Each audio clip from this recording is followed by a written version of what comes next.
Bonjour à tous.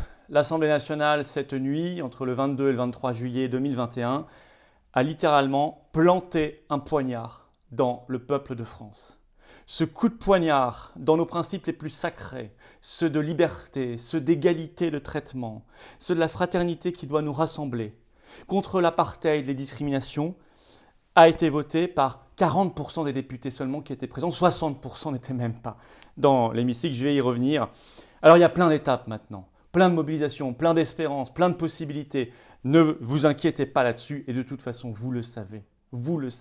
À la fin, la vie gagne toujours et la France renaît toujours. Alors on va se battre plus que jamais, notamment pour le rassemblement historique, ce samedi 24 juillet dès 14h30 à Paris, place du Trocadéro. Ils attendent un monde fou.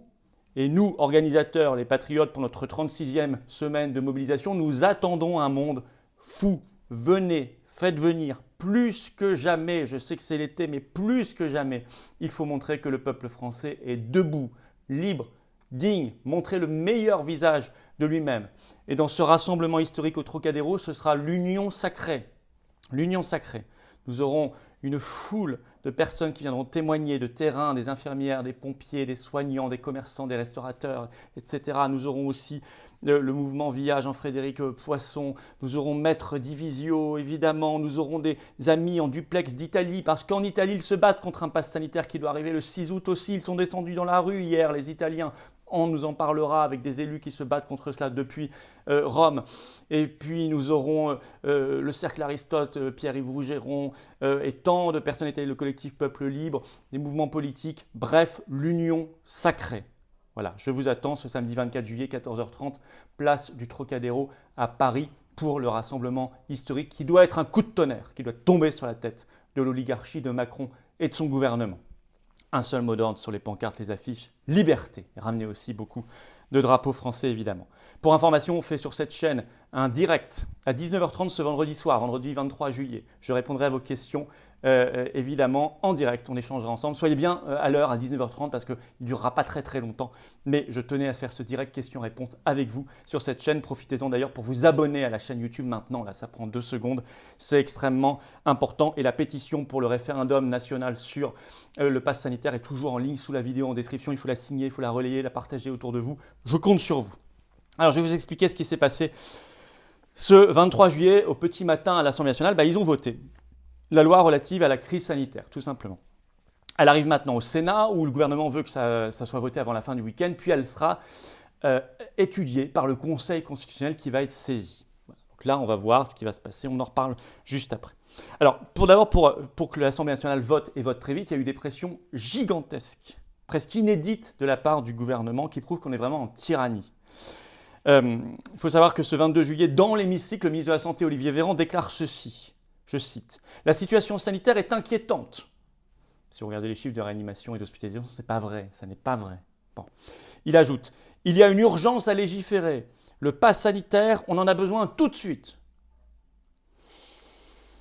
Le journal Libération, dans une édition du 21 juillet, cite même un conseiller ministériel qui déclare ceci, je vous cite, accrochez-vous. « Ça va être primauté aux vaccinés et vie de merde, excusez-moi, pour les non-vaccinés. » Vous imaginez d'assumer ça quand on travaille dans un gouvernement? De dire une horreur pareille? C'est la définition même de l'apartheid. Alors finalement, ce texte a été adopté à l'Assemblée nationale par 117 voix contre 86 et 28 abstentions. 346 députés sur 577 étaient juste absents, n'ont même pas pris part au vote. Ça fait 60% des députés. Ensuite, ils font la leçon aux Français en disant « Ah, vous êtes 60% et vous êtes abstenus aux élections. » Eux, ils sont pareils. Sauf qu'eux, ils sont votés pour ça. Ils sont payés, pour voter. Ils sont payés 7 000 € par mois pour voter. 60% d'abstention sur un texte aussi fondamental. Ils n'étaient juste pas là. C'est même pas l'abstention, ils n'étaient même pas là. Et évidemment, donc, 117 l'ont voté contre 86. Donc, il est passé.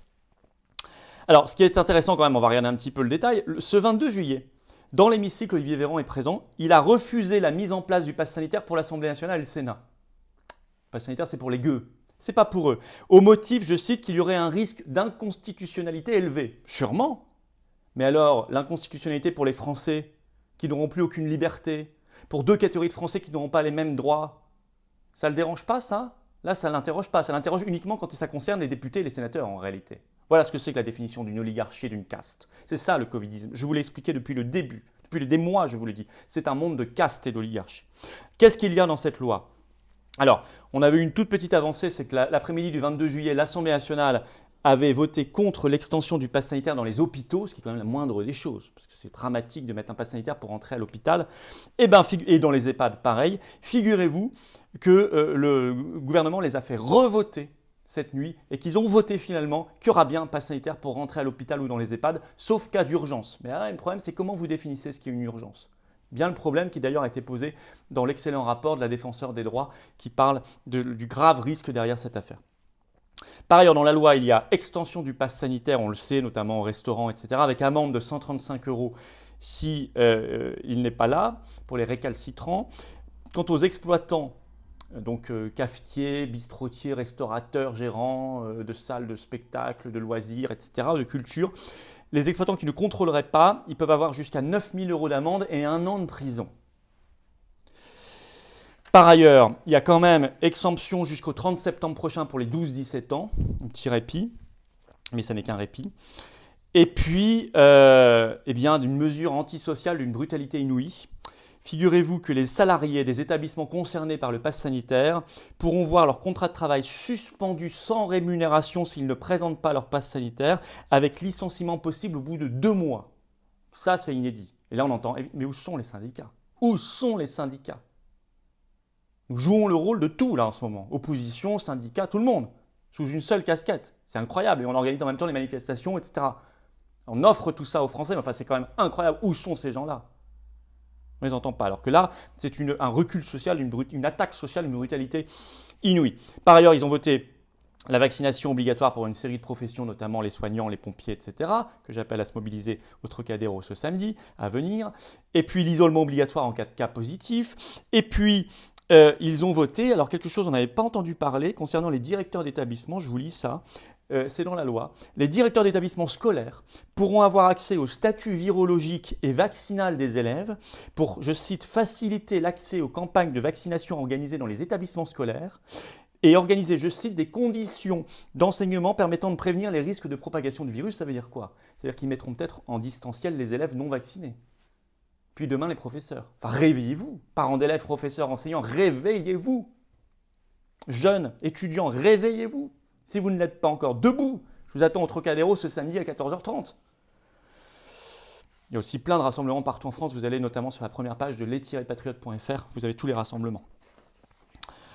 Et puis, ils ont rejeté un amendement qui avait été présenté, un bel amendement présenté par le député Joachim Sonforget, qui excluait quand même les bureaux de vote du pass sanitaire. Et bien, ils ont refusé de le voter. Et ça nous met la puce à l'oreille. Pourquoi refuse-t-il d'exclure les bureaux de vote du pass sanitaire ? Vous savez qu'il y a une élection présidentielle en 2022. À suivre, à suivre. Alors, j'ajoute ce qu'a dit ce matin sur BFM TV, ce 23 juillet, le président du Conseil scientifique, Jean-François Delfraissy, l'inénarrable. Je le cite. « Peut-être qu'il y aura un retour à la normale, mais pas avant 2022 ou 2023 peut-être. » On est en 2021, on est en juillet 2021. Et il ajoute, comme Madame Irma, « Nous aurons un nouveau variant cet hiver. » Bon, alors qu'est-ce que j'en tire comme conclusion ? D'abord, je dis coup de poignard, parce que ce principe même du pass sanitaire est une rupture historique dans notre histoire de France. Comprenez bien, y compris vaccinés. Vous savez que je refuse cette guerre vaccinée contre non-vaccinés. Au Trocadéro, il y aura beaucoup de vaccinés contre le pass sanitaire. Ils y mettront ensuite ce qu'ils veulent. Vacciner, si vous pensez que vous aurez votre liberté, vous vous leurrez. Ils vous tiennent maintenant. C'est eux qui décident quelle liberté ils vous les rendent et quand et dans quelle proportion. Et après le Covid, ils peuvent mettre autre chose dans le QR code, d'autres critères de discrimination. Ça, c'est une rupture de principe historique inadmissible. Ils admettent donc l'apartheid au sein de la France. C'est admis. Nous sommes en régime d'apartheid.